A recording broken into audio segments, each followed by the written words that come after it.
What's up, dirt bags? Welcome to episode 119 of the Midwest Angler Podcast. Scott Sturm and Matt Deitch. What's happening? Not much. Just the same as just the same as normal. Just the same as episode 118 and 117. Yeah, you've gotten uglier, but I know it happens. When you get to this age, you'll understand, young man. How old are you? 39. I'll be 40 this summer. 40? Yep. Oh my god. Oh, what were the dinosaurs like? Well, they are all right. They weren't as mean as what they make them out to be. No, T-Rex was all right. I mean, I had a pet T-Rex. He was okay. What'd you name him? Larry. Larry the T-Rex? Yep. That's the best you could come up with? That's it. That's all I could come up with. I kind of put you on the spot there. You did, and I came up with something. So. Yeah, well, I mean, at least it was a name. All right, golly. I feel like I had something to say to you, and now I forgot it. We're just going to get right into it. Yeah, I don't know. The river here in town has started to slowly start to turn on a little bit here. Yep, me and Aubrey got down there. We caught a couple fish. It's starting to warm up. The temperature is. I don't know going forward. We might not have that many warm temperatures. No, the extended forecast looks kind of like we're going to be in the 40s, 50s, maybe tickle 60 every once in a while. But rain. Some rain. We needed some rain. We do need. Yeah, the other day it rained all day long, and that was a nice kind of soaking rain. The only thing that I don't like about it is that my grass is starting to get pretty green, and it's going to want me to cut it pretty soon. And dang it, I don't want to have to start doing that 2-day-a-week. You got any neighbor kids? I do. That you have in PE class? I do. Well, I did. Bribe them with a passing grade. I know bribe him with I could bribe the one. He's got his own little handyman service here in town that he goes around and does yard work. Well, what if he shows up and takes off his shirt and all of a sudden your wife is like, holy moly, no. My husband's getting old. We'll get him. She's had the old bull. Now she wants the young calf. I'll get him out fishing. I'll bribe him with a fishing trip. He's a fisherman, so that's not a bad idea right there. You cut the grass, and I'll get the boat ready, and then we'll go fishing. You cut the grass, I'll put you on the bass. There we go. You could literally put that on the back of your boat, and people would. I mean, it's a guy. You switch guide trips for. I always wanted to get a sticker for the boat that said ask cash or gas. Nobody rides for free. Ask cash or gas. Nobody rides for free. Fair enough. Oh, dang it. You're going to bring Ramsey along sometime, and he's not going to have any cash, and he's not going to have any gas. He always offers up that first one. Get out of here. You're going to get in off the boat ramp, and you're going to come around the front of your vehicle, and there's Ramsey going to be bent over. Holy moly. No. That went off the rails right away. Time to move along. That's right. Yeah, no, but the river here, it's been hearing there some people catching it, some walleyes turning on, and you guys got some bass. So. Catfish, I know that quite a few people have been getting in on some catfish. And so, I don't know, I think, all the local lakes, Iowa Great Lakes Bass Club had a tournament over on Spirit Lake, and looked like it could have been a little bit of a tough tournament, but some big fish caught. Looked like there were some nice fish caught. I mean, it ended up being kind of a windy day. It looked like there were some rollers out there, but some guys looked like they caught them, and you know how it goes over there. Some days you can get on that school and it can be lights out, and other days they can be kind of tight-lipped. So all you need is 10 minutes of good fishing, and exactly that's all it takes. A flurry, and that's when you're out there tournament fishing, it's one of those things. You want to get that first one, and it's like, okay, I got that first one, and then it's like, okay, each one it's like so important, and then when you get that one to fill out the limit, whether it's 3, whether it's 5, it just kind of takes that weight off of your shoulders, and then you fish a little bit more relaxed and a little bit more confident almost. It's like now you want to upgrade and call up, so now you got to try to find those bigger fish, but in the back of the mind you're still like, okay, at least I got the 5, so I want to find big fish, but at least I got my limit. Right. Now, speaking of competitive fishing, whether it's bass or whether it's walleyes, we've gotten a couple messages this week. A guy by the name of DJ down in Kansas, he stumbled upon our podcast, and he's he's just looking to get into fishing, but wants to try some competitive fishing. So I actually talked to him back and forth about some rods that he could get in, for something that wasn't going to break the bank. And we've also had Harold, a guy named Harold, that reached out to us, and he too was interested in maybe getting into some competitive walleye fishing. So yeah, both of them said that they found the podcast, they liked the podcast, and it kind of lit the fire to get into some competitive fishing. So, hey guys, we appreciate those messages. That's pretty cool. Right, and that's one nice thing about the social media now is you can find like local or tournaments local to you. Yep. On there, like here in Southwest Minnesota, there's the Southwest Minnesota Fishing Club. They have some walleye tournaments throughout the year. Up in the Brookings area, I think there's some lake area. There's lake area walleye. Yeah, lake area walleye that puts on tournaments. Some of them are once a week night leagues and stuff like that. So, and I also got to think, if not just these guys, but anybody out there who's looking to get into doing some competitive fishing, stop at your local bait shops, and if it's bass fishing that you want to do, ask them, hey, is there any fishing clubs, period? Is there any fishing clubs? And yeah, there's bass clubs, there's walleye clubs,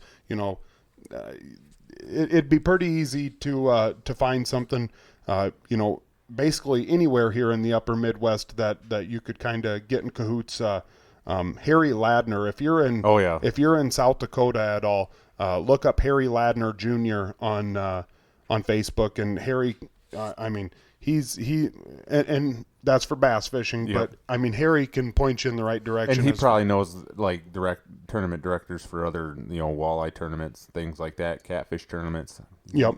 He seems to know quite a few people, and even a good way to do it sometimes is just go down to your local lake, and if you want to get into bass tournaments and you see some guys out there pulling up that have been fishing bass, ask them. Just be like, hey, you guys, is there any local club tournaments? I know the Iowa Great Lakes Bass Club. You guys have heard us say it a lot of times. You can just show up and, Not this year, but you can get a hold of the tournament director. They have a Facebook page and stuff like that. Tanner Hamelou is the tournament director.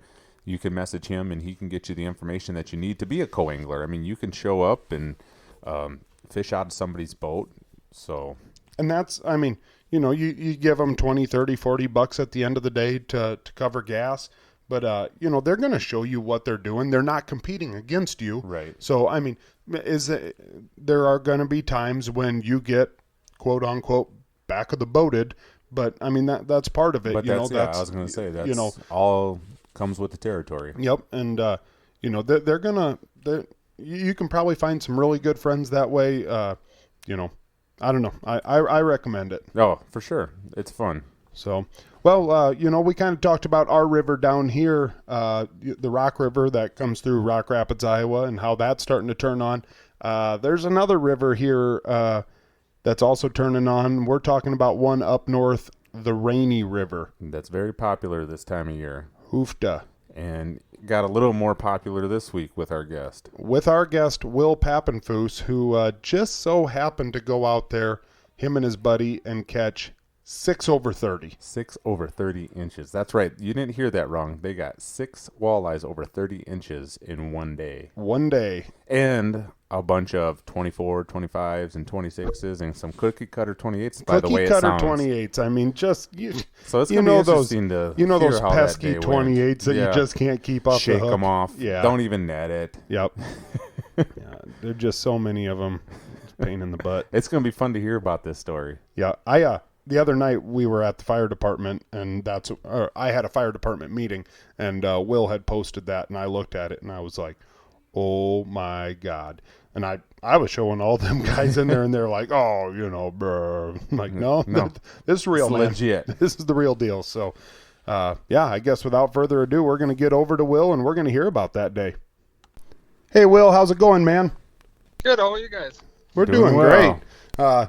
After this whole entire debacle of not being able to get you plugged into the mixer, getting you plugged in, the people that are going to listen to this episode think that this was a pretty smooth transition. that we will know what's going on, but this was not a good deal. So, Will, we really appreciate your patience with us, and we're not techie people.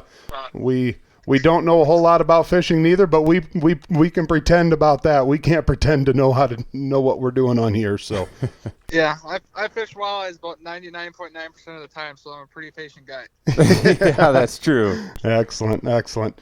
So, Will, obviously, anyone who follows you on Facebook and follows much of Minnesota fishing at all knows. You had just a complete banner day the other day, but the Rainy River's going right now. Why don't we start off and talk about the Rainy River? What is the Rainy River? It flows out of Rainy Lake and flows right into Lake of the Woods. So Okay. It starts right there in I Falls at the dam there and flows all the way goes through Badet up north right to the lake there. Oh, okay. How long of a stretch are we talking here? Oh, I'd say... I think it's close to 60 miles, I want to say. Okay. Oh, wow. And good fishing No, the whole entire way? It can be. I think about the cutoff you're going to see is probably right before the forks a little bit. I don't think a lot of them swim that far. But the majority of the fishing takes place between probably Franz Jevny and 4 Mile Bay. Oh, Okay. all right. Which is right on the state park there, so. Okay. Well, next up, so there's a special season going on there. The rest of the state of Minnesota's walleye season is off right now. What is that season up there on the Rainy River? So that'll go till April 14th, which is a Wednesday next week. So it's still going right now till then. And it's just catch and release right now. Well, it's just catch and release. All right, I didn't realize that. They switched that a couple of years ago. It used to be 2 fish only, and now it's only catch and release. Okay. Have you seen the number of people coming up there to fish it go down, or are people still coming up there because it's you're going after trophy class fish? Yeah, it's still packed because people still want to go up there and whale on them, and we've had good weather this spring, so there's been a lot of people going up. What's been your longest wait at the boat ramp to put in? The longest wait I've had was maybe an hour, and that was probably 3 years ago. Really? This year I've just been going up during the week because I've had weekdays off, so it's been kind of a little bit easier. Yeah, no doubt about that. And then I suppose there's a nice long walk back to get to the boat after you launch. Yeah, we usually take my boat though, so I get in right there and I don't have to worry about that. That's right. You're not the one walking. That's smart. I think that's the only reason Matt brings me along. Yeah, I don't want to. Well, our parking lots are pretty close, so you don't have to worry about that here.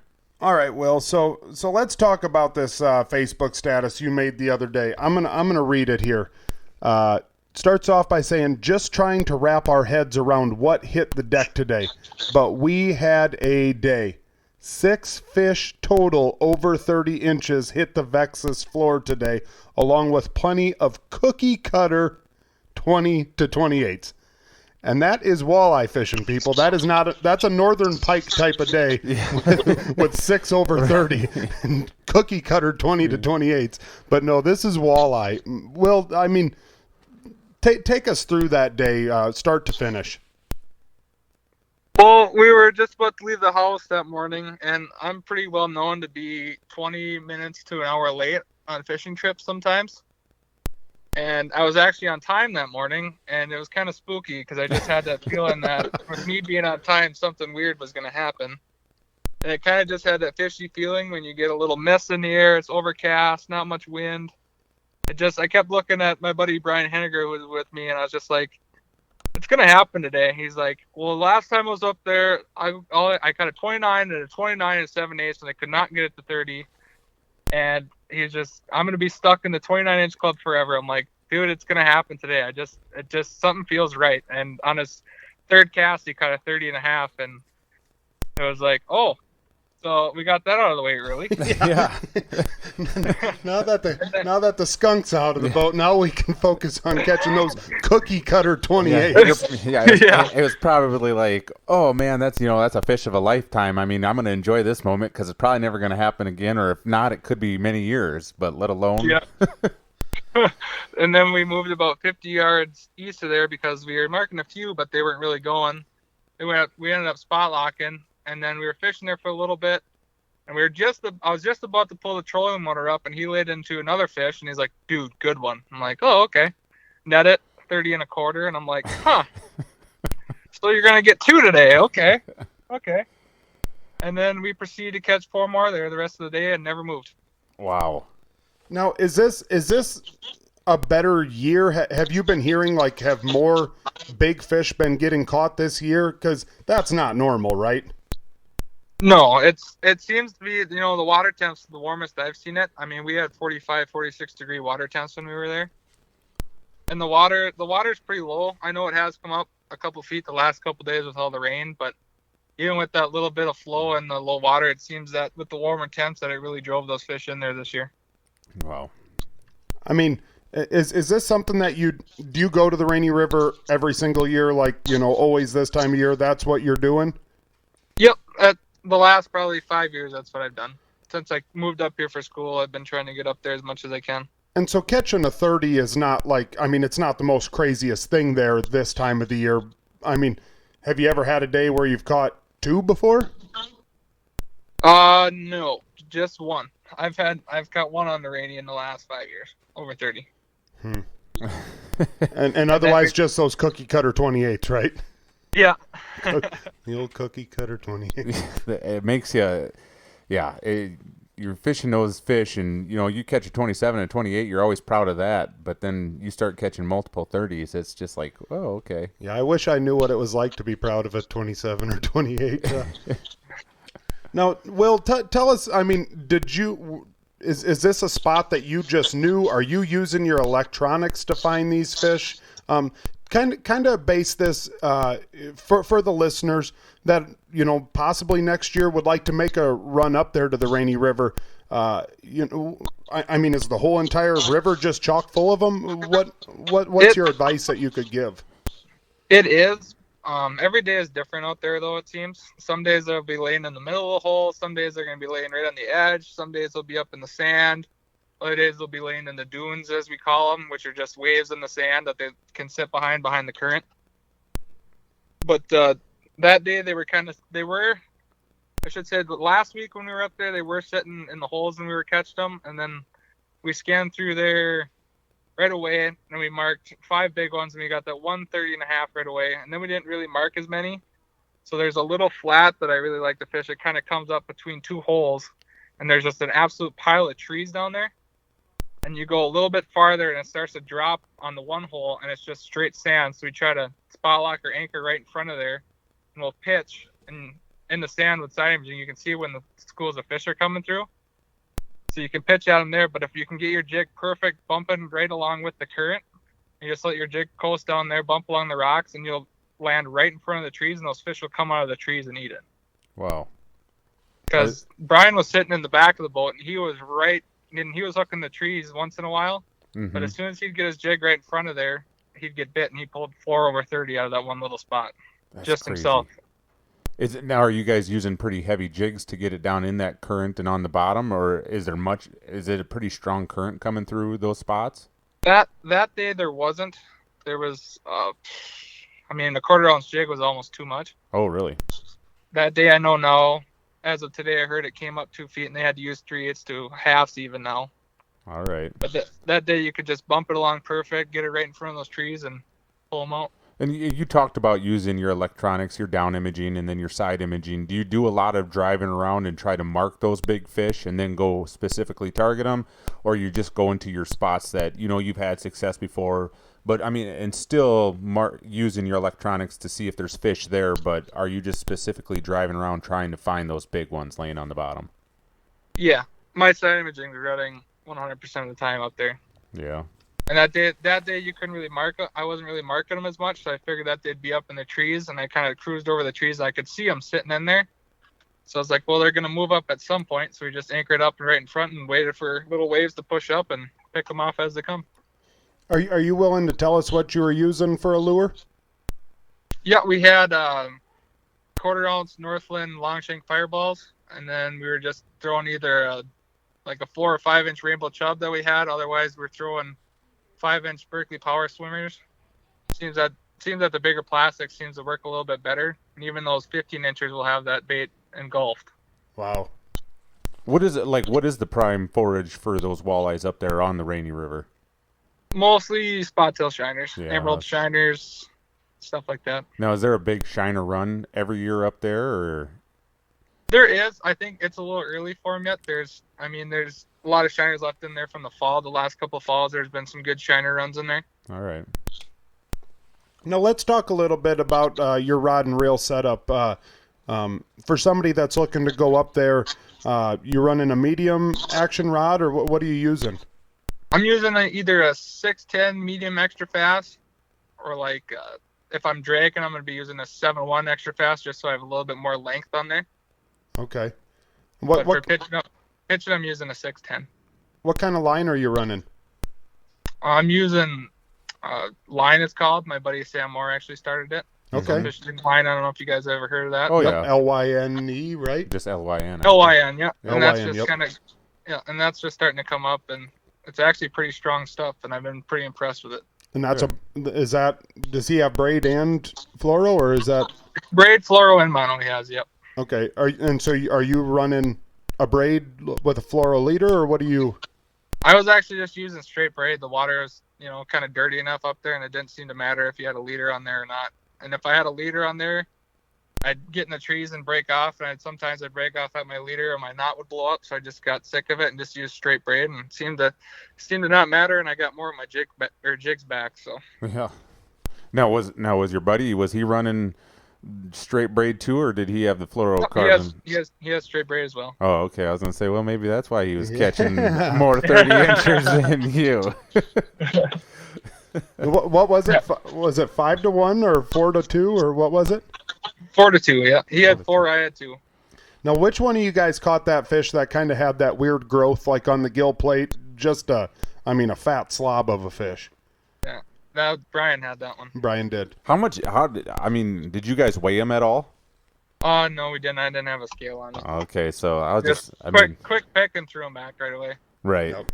I didn't know if you had a weight on like what your 5 biggest ones would have been. I mean, that's just crazy to think how much weight you put in the boat that day. I mean, even with all your cookie cutter 28s and stuff like that, I mean, probably an insane amount of weight came in the boat that day.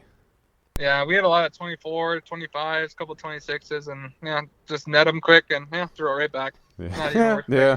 I guess that's why they call you Walleye Will. I mean, when you're just No big deal. I think the whole state of Minnesota and Canada would have known that we got a 30-incher in the boat. Oh my God! I would have told every single person I saw all the way back. Yeah, when we got back to if that happened to us, if we got back to the ramp, they'd have to. Scott would have dredged out the landing, dragging his out of the lake that day. Happens either way. Yeah, I think I told Brian quite a few times, like, dude, what is going on? Like, this does not happen. Like, what is going on? Well, right, because you talked about it. He's fished for how long, and never have gotten a 30-inch walleye, and you've fished for how long, and I mean you've caught them over 30 inches before, but like you said, up there it had been 5 years for you. So I mean, they're truly special fish. So when you catch one, you got to appreciate it. And then you guys catching 6 of them in one day is just, I mean, crazy. Yeah, that's just nuts. Now, how long will this bite go for now, Will? It should be good till the end of the season next Wednesday. Okay. And then they haven't started dropping their eggs yet, so I would assume it'd be good till the end of the season. And then does a lot of people go up there and fish that Rainy River yet? When the full-on season opens up? They do. I don't know what it's going to do this year. It depends if the water, keeps warming up, if they start dumping back into the lake that fast. But I'm guessing the bite will still be good in the river. I think a lot of fish are still going to stay in there just because the way the weather looks right now. But, I mean, that can all change in a couple of weeks. Right. So then they all move up into Lake of the Woods? Is that what they do then? Yeah, they'll dump right back out in front of Pine Island and stay there, and they'll start migrating out towards the mud. Yeah. Huh. Well, what are your plans for the rest of the year, Will? My plans, I don't have a whole lot of plans. I'll be down in Minnetonka next weekend. We'll be doing test rides in the Vexuses down there on Lake Minnetonka. Oh, that's sweet. And we'll be doing a benefit crappie tournament for a guide buddy of ours down there too as well. And other than that, I might try and sneak out to Devil's Lake maybe once before opener, and then I'll be down on Big Stone for the MTTs, and then we'll be at opener. Heck yeah. Doing any guiding this year or just tournament stuff? I'll be doing a lot, probably. I've got quite a few trips booked already, which is, I usually don't. I usually just, have them as they come, but I've had a few guys starting to rebook now, so see how that goes from there. If somebody's interested in taking a trip with you, Will, how do they get a hold of you? They can message me on Facebook. Otherwise, they can call me at 320-360-5333, and I can take you from there. You bet. Is in the state of Minnesota, that guiding, obviously last year was a pretty crazy year with the pandemic and whatnot. Is it back to guiding as normal now in the state of Minnesota? With Canada being closed, I think it's going to be another busy season. Right, yeah. Just from what I've heard from everybody else, most people are already booked up solid almost. Wow. So I got a feeling it's going to be another busy summer. I turn people down almost at least every other day, if not every day. How much did your inbox blow up the other day when you were posting that up with all the 30 inchers? My phone hasn't stopped ringing since Thursday, so it's been crazy, but it's a good crazy. Yeah. Those things don't happen every day. So the reason that your phone hasn't quit blowing up is because we couldn't get you hooked up into the mixer, and we had to keep calling you back. That was us just calling you on multiple phones. Don't try to act like a big timer. That was us. That's what we got to do here, because sometimes people block us, so we got to have multiple phones to call them. Oh man. No, Will. I guess, yeah, we needed to have you on. That was just an incredible day, and hopefully our listeners, kind of have an idea now. Maybe next year, make a trip up there to the Rainy River, and maybe try to land 7 30s in one day. But I guess just a cookie cutter 28's not bad either. No, some of those cookie cutter 28s can go over 10 pounds. So. I'm thinking you need to get some stickers made up, some decals that say cookie cutter 28s. Yeah, yep. My brain is going right now, and if I send you up a sticker, Will, that says cookie cutter 28, you're gonna put it on the boat. It'll be a nice looking sticker. I certainly will. Awesome. Well, we appreciate you swinging in, Will. Incredible day. Congratulations to you and your buddy. And get out there again and do it this week. Yeah, I have to go back to work for 7 days, so I'll be a little tied up. That was one last hurrah for the season, and I think I ended there on a good note. So. I was gonna say, yeah, it's a good one to end on. That's for sure. That's solid. How did things look for the opener up there in northern Minnesota this year? Up where you're at? Pretty good. All the ice is out up here, as far as I can see everywhere. Lake Bemidji's out. Red Lake is cleared up. Leech is all cleared up. If the water temps warm up a little bit more, I know they're in the, I want to say the mid 30s to mid 40s. Just kind of varies each day if the sun's out or not. So I think the water temps are going to warm up and everything should be full on. So if anybody's up in that area and they want to swing in and talk to you, where they can find you up there too at the bait shop, right? Yeah, Northwoods Bait and Tackle in Bemidji, right on the northwest side of Lake Bemidji. Right on. You signing autographs? I'd be happy to. Just for ladies. Just for the ladies. Just for the ladies, yeah. Hopefully the girlfriend's not listening. Yeah, I don't know. Well, she messages the show a lot and wants to ask us questions about fishing, so she does. So just so you know. I haven't got those messages, so it must be for Matt. So. Well, and a big congratulations to you too, Will, because you dropped a bunch of pounds this last season here, and that's making those 30-inch walleyes look even bigger too. Yeah, if you take 160 pounds off your back, it helps a little bit. Makes that Vexus go a little faster too. Yeah, at least 2 to 3 miles an hour faster. Nice. All right. Well, like I said, we really appreciate it, and hopefully we can get you on some other time.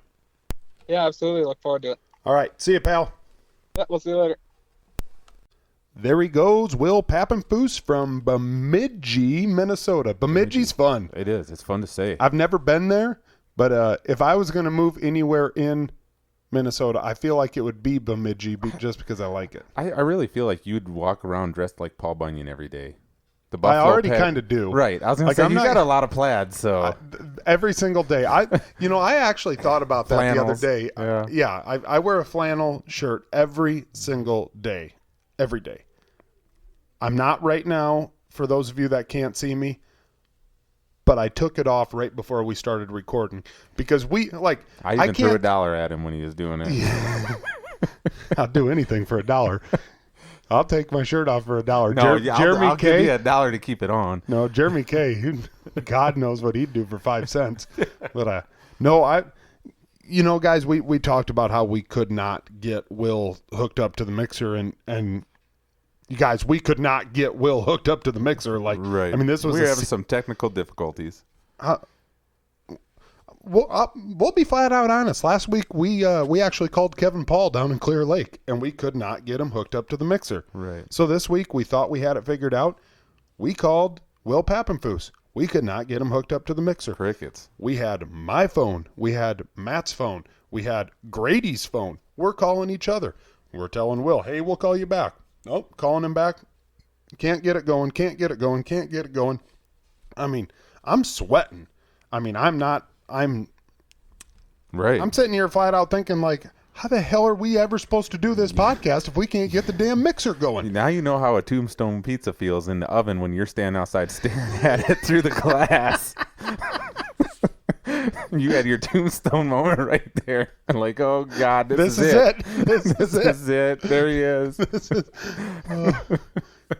God dang it. It's like Armageddon or something, but we got her figured out. we did. I think we did. Hopefully. But, yeah, I don't know. We could not get it figured out, so I ended up having to take the flannel off. But I am in a Midwest Angler Podcast shirt, which I still have not drawn for. Maybe we'll do that right after this. I've got a little bit of time today, so we'll get something figured out. But yeah, anyways, moving forward, Bemidji. I like the name. I like how it's spelled. It's just a cool name. Well, Will there. Baudette is a cool too. one too. Talking with Walleye Will there, and with the walleye season closing this week, April 14th is what he said, right? 14th or 13th. Yeah, 14th, I believe. So, I mean, now it's time. The whole state of Minnesota are pan fishing. Right. And panfish. Somebody asked me the other day about that, like becoming a good pan fisherman. I feel like the state of Minnesota has a lot of good pan fishermen, like a lot of really good crappie fishermen. Oh, because for sure. I think a lot of it has to do with the walleye season, like walleye season, northern season, bass season, all being closed down, and all these guys want to get out there and go fishing. All these fishermen do. So they get their boats out and they go target panfish. So I mean, and not to mention there is like just ottertail right, county. I mean, just spectacular bluegill and crappies, just panfish in general. But so I mean, you start targeting those panfish beforehand, and you become a good all around fisherman. That's so right. It's kind of panfish season right now. All right, Matt. Talking panfish, I got a question for you about panfish. Me and you, we go out, we smash. Both of us get a limit of panfish. We throw them in 5-gallon pail when we're done. And how do you feel about me and you dumping that 5-gallon pail of fish out on the ground? Just flat out, not sorting them to make it look nice. Just dumping them on the ground and getting behind it for a picture. Just doing a pile pick? I don't know. I mean, not a big fan of it, I guess. I'm sure I've done it before in the past, but I like to highlight the fish, trying to set them up nice, I suppose. So this is what I'm thinking. Like, don't get me wrong. I have taken many a pictures behind, you get 4 guys out and they all catch, limits of perch, bluegill, whatever, anything that's got a big limit. Hell, it can be walleye and, with 3 or 4 or 5, whatever it is where you're at. And you line them all up and you take a picture. I like it. I'm not against that one bit. I do like a good picture with a single fish, but I've got nothing against, a picture with, 50 fish in the picture or whatever. But it just like, when you set them all up nice or whatever, and I don't know, I feel like the picture looks better when you can clearly tell that they had them in a 5-gallon pail, they dumped them on the parking lot, they dumped them on a dock, they dumped them on a table, and then you get to turn right around and pick them all right back up. And it's kind of like, well, that was kind of dumb, I guess, for me personally. I don't know. Okay, now you talk about pile picks. Would you rather have a pile pick or a pail pick? You know, pail pick. A pail pick? I mean, don't get me wrong. Like, you don't get to see as many of the fish. I get that. But at least you didn't take that pail, dump them out, have to make just to turn right back around. And I mean, I don't know. Maybe I'm the only person around, but I mean, when you got a 5-gallon pail full of fish, that's a whole lot of slime, and it just gets, I don't know. And then you get to turn around and pick them all back up, and some of them are dead, some of them are still half alive. God knows you're gonna get pricked a couple times, all kinds of dirt and mud all over them now. Yeah, now that's dumb. I don't know. No, that's true. No, I mean, like you said, I'm all about highlighting the fish, you know, taking pics of, you know, single fish or a couple of fish in your hands and everything like that, and then talking about your success. But yeah, sometimes if you're going to do the pile pick, I suppose you want to take the time to kind of put your better fish up on top of that pile, so you might as well just take the time to, you know, set them up nice and make them look good. Or when I've done it, like, I mean, I'm not against it. I mean, you go out and you bang out a limit. I mean, you know, yeah, is it the most, is that the picture that you're going to use someday? You know, I mean, you don't see it in a Scheels catalog, you know, a pile pick. I get that. But, you know, sometimes it's just nice to have that picture to look back on and, you know, be like, God dang it, you know, that was Jim's birthday, you know, weekend. Yeah, and, you know, we all went out there and, man, we freaking hammered them. You know, what a weekend. You know, that's a fun picture to have, you know, with you and your friends or whatever. For me personally, I just think it's goofy when you see those pictures, and a lot of the guides seem to do it. But you get a pail full of fish, and you know you get back to the landing or whatever, and you dump them all out. You take a picture of your guy, and you know you post it on your Facebook page, and then you get to turn around and pick up all those freaking fish again. You know, the walleye guys, you know. If they've got one of those strings or whatever, you know. A lot of the guys, I like that. Yeah, that looks good. They have that like, looks good. You didn't dump them on the ground. Right.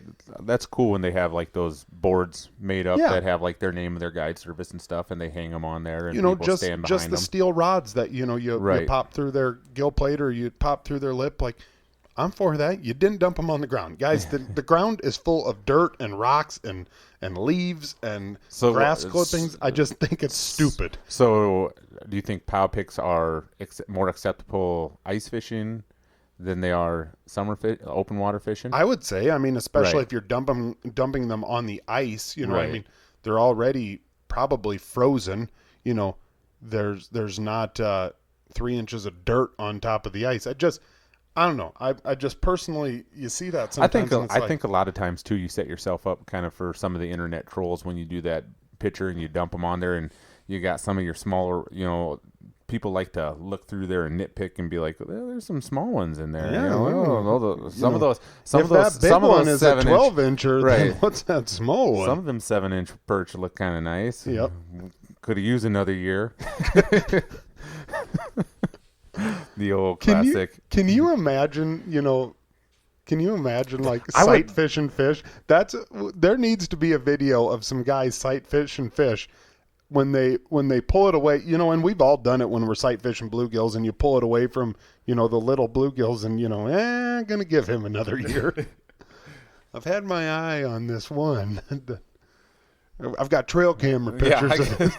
I've got trail camera picture of this real big bull bluegill that keeps coming by here every evening. That's going to be the next thing, is having like underwater trail cameras. That'll be it. That'd be pretty interesting, though. I mean, I'm not saying like, hey, let's come out with it, whatever. But yeah. People would spend money on it. Oh my God. People would spend money. Speaking of spending money in social media, Scott, lately I've been seeing a lot of like boat ad posts. Boat ad posts. And, you know, it got me thinking when I look at the little like button down there and you see some like laughing emojis on there and stuff. Like, that's funny. I was just thinking this morning. And people, it's just like you're scrolling through, you see a boat for sale. And this one guy today had one it was like a 99 Lund. Okay. Like a 17-footer. Says it was in immaculate condition. He wants $25,000 for it. Is it a lot? Is that a lot for that boat? It is, and stuff like that. But man, people were like jumping on there, like bashing him for, oh, you must have accidentally put a 2 where you wanted to put a 1 and stuff like that. And it's just like, you know what?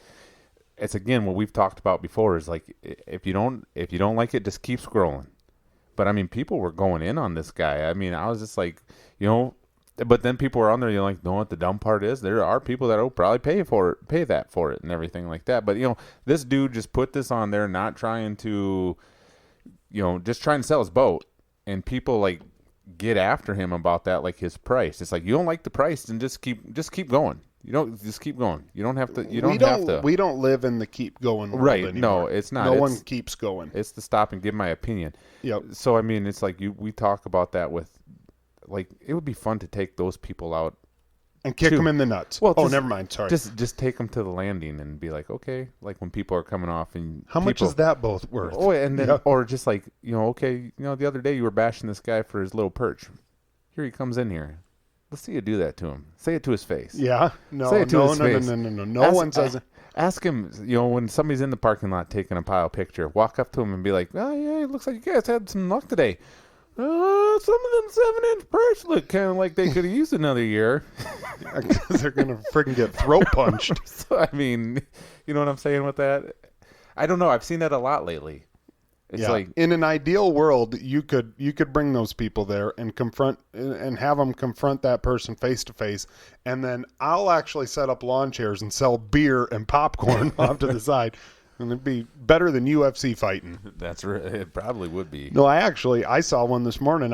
I think this person's actually from Iowa, but there was I think it was like I don't even remember what year it was. I'm not even going to say, but it was a champion bass boat. Nice freaking looking boat. I don't know. We're going to say it was 2006 or something like that. And somebody put a laughing face on it. Right. Somebody put a laughing face on it because the guy wanted $25,000 or something like that on it. And I don't know what it was worth, but I can tell you this much. Thing freaking looked immaculate, and it had a 250 or a 225 on the back. So I don't know. He probably wasn't too far out of line. Whatever. So I click on the guy that has the laughing face. I'm like, well, let's see what this dude's running. I don't know. He probably in high school, a couple years out of high school. And like the second picture in on his profile picture, I'm full on admitting I was doing a little creeping here because I want to check this dude out. You got to do that. Yeah. I had Everybody does that. He's got a picture of him like with a 2.5 pound bass that was a Snapchat. So it's got the caption on the bottom, and it says something like, "We on the hogs." We on the hogs. 2.5-inch bass. Like, so you're on the hogs, and then you are going to turn around and make fun of some guy who's selling his, like, just don't even do it, man. But, like, it got me thinking, too, when we were coming back from Hooked on Hard Water this year, and Mockington said a couple things. How many times, like, He mentioned the story about how he actually called one of those 1-800 how am I driving things before and told them like this dude was doing really good, and the people were like didn't know how to react, like, oh, all we ever do is we get complaints. Like, we don't get, like, it's like take the time out of your day to like give somebody a compliment, like where credit is due. We're so quick to jump on people and criticize but not give the credit. Are you talking about boat posts? Boat posts and posts in general on there. Like somebody posts a nice fish on there. Get on there and be like, hey, man, that's awesome. That's a great fish. Yep. Can you imagine, like, if Jason Mitchell and Brian Brosdale, like, can you just imagine if they kind of spent some time, just every once in a while, like, going through Facebook and, like, just giving thumbs up, like, people are trying to sell a boat and they just write like, hey, that's a nice looking boat for that price. Can you imagine, like, people would be like, son of a bitch, you could pay them. They could start up a business like, hey, I'll give you $100. You go on my post and say, hey, that's a nice looking boat. Well, imagine if you caught a 5-pound bass. Yep. Took a picture with it. Yep. And posted on there and be like, yeah, I caught this nice, 3-4 pounder today. How many people you think would stop and be like, oh, no, dude, that thing's got to be bigger than 3 or 4. That's got to be 5. Right. But if you caught a, like a 4-pounder and said, I caught this 5, like 5 put on there, pounder this 5-pounder, everybody's going to hit the brakes and be like, there's no way that's a 5. Right. That's a nice, that's a nice 2.5. So, Does anybody ever... I mean, I might start doing that just randomly, like when people are going through there and they're like, I caught a 6-pound bass today. You know what? Dude, are you sure that that's not bigger than 6? That would be fun, but I want to see Will Pappenfus take those pictures of those 6 walleyes and put them on Minnesota Fishing Facebook page and like, caught a few 22s today and just see what people say. Well, he's kind of like the king of like getting criticized online. I mean, there's throughout the years, people have like always called him out on his fish that he like his bluegill and stuff like that. Oh yeah, they'd always be like, "Oh, that's photoshopped. Oh, that's not real." Oh yeah. There's a lot. That's why whenever he posts a fish picture, a lot of times, I'll just get on there and be like, "That's Photoshop." No shit. just to give him some crap because people are always, like I said, it's the criticizing world right now. So we're gonna like criticize people instead of compliment them. You boys better frickin' watch it if you're one of those dudes. Will's getting himself into shape, or he's in shape now. I'm not saying he might not crack a couple skulls. I'm done talking trash to him. I used to be one of those guys that called him out for Photoshop. That's a lie. I never did that. But so, I mean, if I would have known that this was a thing, I maybe would have taken a couple shots from time to time. So no, it's just something now. It's sometimes we need to do some more uplifting of our fellow outdoorsmen and for sure bringing them down. But it seems like sometimes we don't like to see other people's success, so we want to bash them for it instead of being like, hey, get them next time. So we've said it before though. The best fishermen are the ones that build people up. Right. I don't know. It's the people that still got something to prove that. Well, like you said, the other way. So. There's a lot of times where, like, if somebody, there's times where somebody that we look up to all of a sudden will like one of our posts. Oh, yeah. And all of a sudden it's like we screenshot and send it to each other like, dude. That's badass right there. Like, look at this. And some people might be like, you guys are freaking lame. But, that's kind of the ultimate fanboy move. Oh yeah, absolutely. We're still major fanboys. I mean, we had. I'll come right out and say it. Jason Mitchell liked our Facebook page here a while back. I screenshotted the crap out of that right then and there, and I sent it to everyone. It's like, yeah, that was pretty cool. I don't know. That's the people you look up to, and kind of validates what you're doing a little bit. I might have tinkled a little bit when that happened. Like, oh no, it happened when I was washing my hands. those weren't Clam Outdoors blue pills that you were taking, huh? Oh, move along, you moron. Hey, we got an Elite Series event that it's ended, but yeah. I got kind of talking about fantasy fishing a little bit. I got called out on some. I'm not going to call you out on this. We all know that you had a terrible tournament, so we'll just leave that at that. But I had somebody reach out to me and said that they were coming pretty close to right behind me in the top 10. And Tim McCarthy, one of our listeners, he reached out and taking some shots, huh? Oh, he said, coming for that 10 spot in your fantasy league. He wanted to do a little side bet, so him and I got a little side bet. Yeah, side bet. Yeah. Hey, I'm the better. What kind of side bet we talking here? If he beats me, I got to send him a Midwest Angler podcast sweatshirt. So I like that. What if? And he said that if I win, he's going to send me a sweatshirt of similar taste. So I don't know what that means. But. Don't send him a SmackDown Outdoors podcast. I don't know. Maybe you'd wear it. I wouldn't. I'd burn it. I could end up having to. Who knows? He'll probably send me like a small Princess Unicorn one or something like that. So, but I'd put it on. Have fun, morons. So yeah, no fantasy fishing's going on. We're getting closer and closer to the Classic. That's right. When is June? Right around the corner. It feels weird that all these tournaments are going on, and June's going to be the Classic. But I kind of like it. Yep. Oh yeah, absolutely. I think it's going to set up to be a slugfest. What do you Matt? Me and you kind of talked about the Sabine River. You guys, there's people coming in with limits. 4 pounds, 5 fish for 4 something. Right. Average is 8-9 pounds. It's crazy. And we kind of talked about why does bass keep going back to the Sabine River? I don't know, think about some, I guess it's really no different than, I'm not knocking it here, but I guess it's really no different than, the NWT going to Chamberlain. Right. There's going to be a lot of cookie cutter fish, and if you can find that one, fish that's a little bit bigger than the rest, it's going to help you catapult you. And you and I talked about it the other day. We were texting each other back and forth with this river, and I said how kind of boring it was watching. I mean, they were catching a ton of fish, but it's just all, 1 to 2 pound fish. And when somebody would catch a 3 or a couple threes, it got real crazy. I kind of like it though. But no one's ever out. But it's kind of like a fantasy fishing nightmare, because it's just like your guy has a good first day and you're just like, all right, and then all of a sudden he goes out there the second day and he drops from like 5th place all the way down to like 70th place. Yeah, I wish or I vice knew. Vice versa.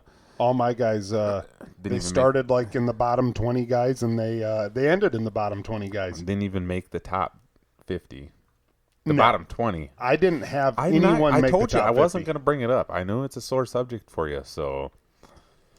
But hey, it's still better than Stewart's lineup. Yeah. Stu the Zero. noob. He forgot to set a lineup, you frickin' schmuck. Pulled a Ramsey. Golly. I don't have to kick him in the nuts. He already did it to himself. That's right. Dirtbag. Well, that's just like day 3, Jason Christie, the leader. He came in with 6 pounds. 6 pounds? Yeah, 5 fish for 6 pounds. So, I mean, he had been getting 13 and 15 the first few days. Yeah. Well, we got some northern guys that are fishing damn good down there. Right. We'd love to tell you who won. We'd love to tell you who won it, but we're actually recording this on Sunday, and it's not quite done yet. So, Fighter was in the mix. He was. Fighter was in the mix. He's up there. Johnston was in the mix. Caleb Koopfall was in the mix. Fighter he's going to make the top 10. He'll fish on Sunday. So Koopfall. Yep, he's up there. Yep. I don't know if he'll make the top. He's right on the. He's on the bubble. Yeah, he's not going to make the top 10. He ain't going to make the top 10. No. Okay. Well, fair enough. But he's right up there. I mean, he had a good, solid tournament. Yep. Either way, I mean, for being a Texas tournament, the Northern boys held their own. How about the craziness of what happened at the Holiday Inn down there? The catalytic converters? Yeah, like they said they got like 15 of them. How? I don't know. Like, how do you not know? Like, how does somebody not hear something? That's what I mean. You got that many people all these around. Guys in there. I mean, I'm telling you, you get a redneck with a sawzall, that dude, they can be ninjas. If it was a redneck with a sawzall, it was Matt Robertson. But no, yeah, there was a bunch of that happening down there. So when he walked into the parking lot, he had the on 'em hat. When he took all the catalytic converters, he had the off 'em hat. But it was funny, those guys.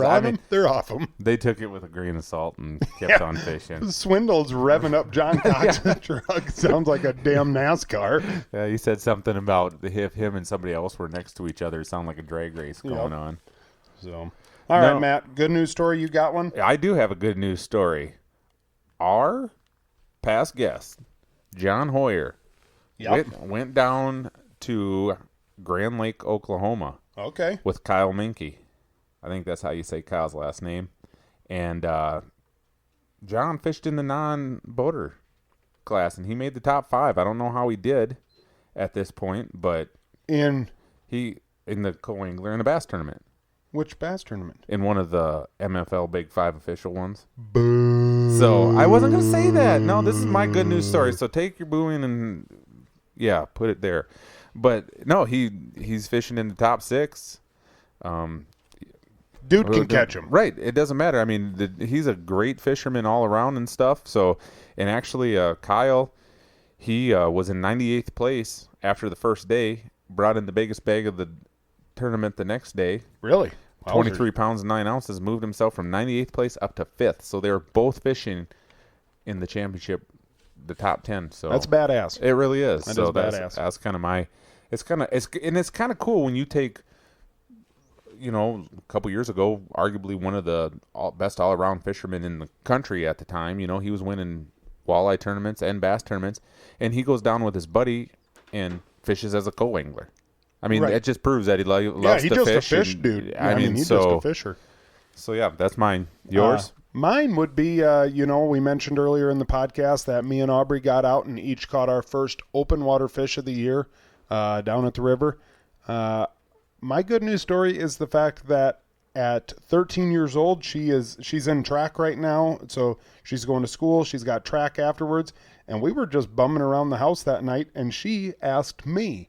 She said, "Hey, let's go down to the river and see if we can catch some fish." And I was thinking, well, that ain't going to happen, but whatever. We'll go down there and we'll give it a shot. I was kind of thinking it was a little too early yet. We walked to a spot, and thank God I cast it out. Did I talk about this last week? Nope. I cast it out. I hooked a fish on my first cast. She cast it out about 3 seconds after me, and she hooked a fish on her first cast. So thank God I beat her by about 3 seconds. Doubled up. And we took a cool picture. We sent them back. We each had a couple more fish on, and I don't remember if I landed 2 or if I didn't land any. And then I hooked into something big. I'm gonna assume that I possibly tail hooked a carp. Oh, I'm sorry. This is your good news story. I won't interrupt you. How many fish have you caught at the river this year, Matt? That's right. One less than Why don't you shut your freaking mouth? I need to figure out how. Keep going. Hold on. Hey, start talking to me once. Why? Oh, I found out how to mute him. You freaking moron. Oh, I'm going to keep this up for more often. Whenever you start yakking some stupid stuff, I'm going to slowly. This is fun. Cutting in and out. Cut him off. Making this podcast better. Big timing me. One twist of the knob at a time. Buddy signer on me. Yep. Big timing me now. So my good news story is the fact that Aubrey wanted to go fishing. We went fishing. We caught our fish. Yeah, that's my good news story. It's awesome. So, alrighty. Well, thanks for tuning in. I don't know what else we really got. I think that's about it. Hopefully we can figure out this deal with this mixer, and hopefully smooth sailing from here on out. That's right. So, all right, guys, we will see you next week on episode 120. 120. 120. That's what? Yeah, that's 120. That's what it is. It's half of 240. That's 3 30-inch walleyes. No, it's not. 4. See, I'm not a PE teacher. I'm not a math teacher. I'm a PE teacher. 4. That even got recorded. 4. I know it did. You should have muted me on that one. You had me flustered with the muting part. So dirtbag. All right, next week, guys. See ya. 4.